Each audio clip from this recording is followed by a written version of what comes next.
اللہ الرحمن الرحیم۔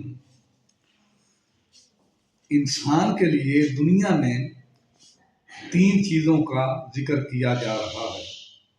سب سے پہلی چیز، انسان کی سب سے قیمتی چیز دنیا میں کون سی ہے؟ دوسری چیز، انسان کے لیے جنت میں ایک محل ہے جو سبز موتیوں سے تیار کردہ ہے، جس کی وسعت یہ ہے کہ 70,000 اس میں کمرے ہیں، 70,000 گھر ہیں، ہر گھر میں 70,000 کمرہ ہے۔ اتنا وسیع و عریض جو محل ہے وہ کس خوش نصیب انسان کو ملے گا، کس عمل سے ملے گا؟ اور تیسرا مسئلہ یہ ہے کہ نماز کی شرائط کو بیان کیا جا رہا ہے۔ نماز کی شرطیں کتنی ہیں اور وہ کون کون سی ہیں؟ سب سے پہلی چیز، انسان کو یہ سب سے قیمتی چیز ہے دنیا کے اندر، وہ انسان کا سانس ہے۔ سانس انسان کے لیے ایک انمول ہیرا ہے۔ سانس انسان کے لیے ایک انمول موتی ہے۔ سانس انسان کے لیے سونے چاندی کا ایک انمول خزانہ ہے۔ سانس انسان کے لیے ایک انمول کائنات ہے۔ جب انسان کی موت آتی ہے تو موت تو یقینی ہے، موت ہر ایک کو آئے گی۔ اللہ کا فرمان یدرککم الموت ولو کنتم فی بروج مشیدہ، اگر تم برج مار کنوں کے اندر بھی چلے جاؤ گے، چھپ جاؤ گے، تو وہاں پہ موت تمہیں پا لے گی۔ تو موت یقینی، جب انسان مر رہا ہوتا ہے نا، ایڑیاں رگڑ رہا ہوتا ہے، تسلے لے رہا ہوتا ہے، پوری کائنات کا خزانہ لے لو، اس وقت انسان کو سانس نظر آتی ہے کہ پوری کائنات کا خزانہ لے لو، مجھے چند گھڑیوں کی سانس اور دے دو، اس کو سانس نہیں ملیں گے۔ انسان ان سانسوں قدر کر لے، پھر تو پچھتائے گا۔ یہ قیمتی انمول ہیرے ہیں جس تو گوا رہا ہے۔ ایک بڑی مشہور مثال ہے، ایک شخص دیہاتی تھا، کھیتی باڑی کرتا تھا، ہل چلاتا تھا۔ ایک مرتبہ ہل چلاتے چلاتے اس کو ایک انمول خزانہ ہیروں سے بھری ایک دیگ ملتی ہے، ہیرو جواہرات سے۔ اب اس کو نہیں قدر تھی کہ یہ کیا چیز ہے، یہ کتنی قیمتی چیز ہے۔ اس نے سمجھا یہ بھی ایک ڈھیلے ہی ہیں، جیسے دوسرے ڈھیلے ہوتے ہیں، یہ بھی ایک ڈھیلا ہی ہے۔ جناب اس کے سٹے پکے تو اس نے کیا کیا، اس کھبانی کے اندر ڈال کر اس سے چڑیاں اڑاتا تھا۔ کہتے کہ ایک ہاڑی نو ہڑ بہندیاں لدا ایک خزانہ، سچے لال جواہر موتی ہر ایک دور یگانہ۔ بڑے قیمتی موتیوں والی خزانہ مل گیا۔ ہاڑی دے جہاں پکے سٹے، وہ چڑیاں نت ہنکارے، وہ لال بدخشاں والے پاک کھبانی مارے۔ اس کو قدر نہیں تھی، اس کو پتہ نہیں تھا قیمت کتنی ہوتی ہے، کتنی قیمتی یہ چیز ہے۔ جب سارے اس نے مار کے چڑیاں اڑا کھبانی کے اندر ختم کر دی، ایک اس کے ہاتھ میں ہیرا رہ گیا۔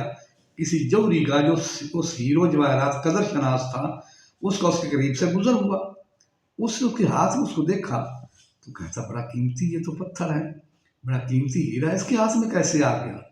اس کے پاس جا کر کہتا ہے خدا کے بندے، یہ بڑا قیمتی ہیرا ہے، اگر تجھے کوئی اس کو بیچنا ہے تو مجھے دے دے۔ اس نے تم نے لینا ہے؟ بالکل لینا ہے میں نے۔ کتنی قیمت دے گا؟ اس نے کہا کہ میں 50,000 دینار تمہیں دوں گا۔ وہ چونک اٹھا، وہ کہتا ہے اتنی قیمتی چیز، وہ میرے پاس تو خزانہ تھا جو میں چڑیوں کو مار کر سارا ضائع کر دیا، تو میرے پاس پوری دیگ تھی۔ اس جوہری نے کہا او کم بخت لائکا تینوں ردی سی یہ شاہی، پر تد اینے ضائع کی تھی قسمت تینڈی ناہی۔ اے انسان، سانس کی بھی یہی مثال ہے، یہ خزانہ ہے سانس جو ہے، او کم بخت انسان کی قدر کر لے۔ جو بھی سانس اللہ رب العزت کی یاد کے اندر تو گزار دے گا، اس کے بدلے میں تمہیں انمول وہ محل ملے گا۔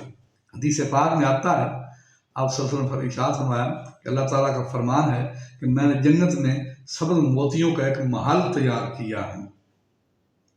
وہ اتنا عظیم محل ہے کہ اس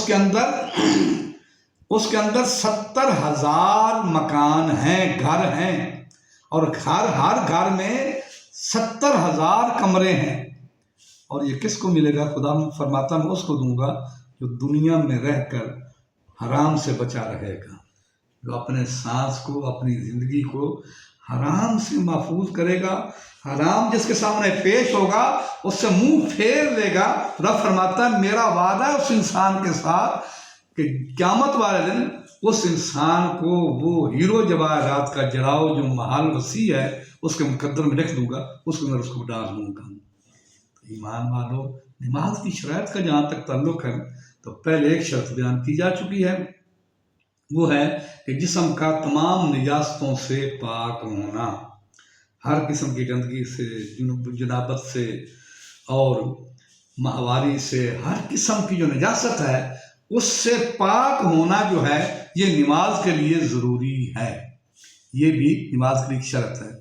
دوسری شرط یہ ہے کہ ستر عورت، عورت کو ڈھانپنا۔ مرد کے لیے عورت کیا ہے؟ اس کے ناف سے لے کر گھٹنوں تک جو ہے یہ اس کی عورت ہے۔